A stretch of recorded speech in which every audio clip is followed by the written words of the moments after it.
Dans 23 mois, la directive européenne sur la transparence des rémunérations va s'appliquer dans votre entreprise. Dans 23 mois, transparence sera égale à haute pression. Et c'est ça qu'on va voir ensemble. Pour quelles raisons et d'où viendra-t-elle, cette haute pression ?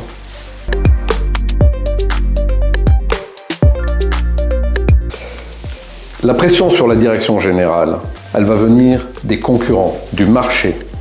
Parce qu'en fait, aujourd'hui, l'enjeu d'une direction générale, vis-à-vis de la masse salariale, vis-à-vis de son DRH, c'est de dire « je veux pas de vagues, je veux pas de problème ».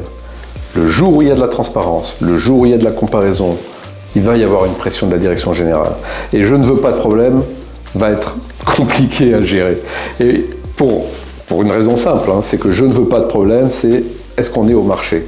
Mais quand le marché va être transparent, être au marché, d'abord, va être difficile pour certains, parce que le marché entre les meilleurs et les grands groupes et la PME, il va être extrêmement large.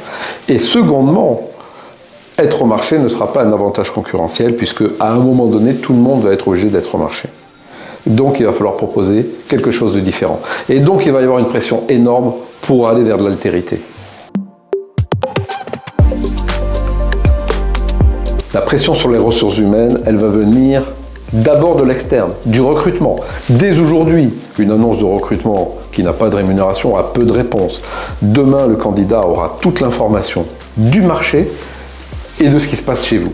Donc évidemment que la pression va être forte. Et en plus, cette pression du marché, elle va être relayée par la pression des managers qui vont devoir recruter et qui évidemment vont se plaindre auprès des ressources humaines qu'on ne peut pas recruter parce qu'on ne propose pas assez.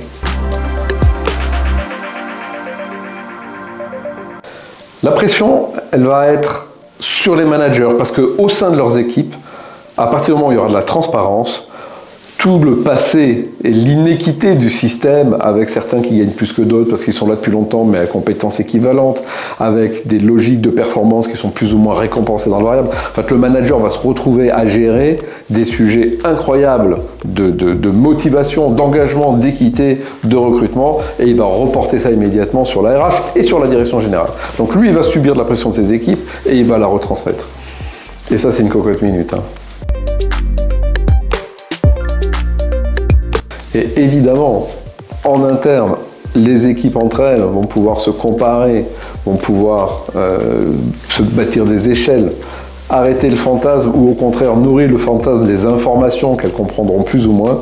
Et tout ça va donner une pression extrêmement forte pour aller voir à l'extérieur, parce que ça sera facilité, pour comprendre que celui qui rentre, il est peut-être payé plus que celui qui est là. Enfin bon, là aussi, on a une cocotte minute potentielle à anticiper parce que ça va être potentiellement extrêmement douloureux.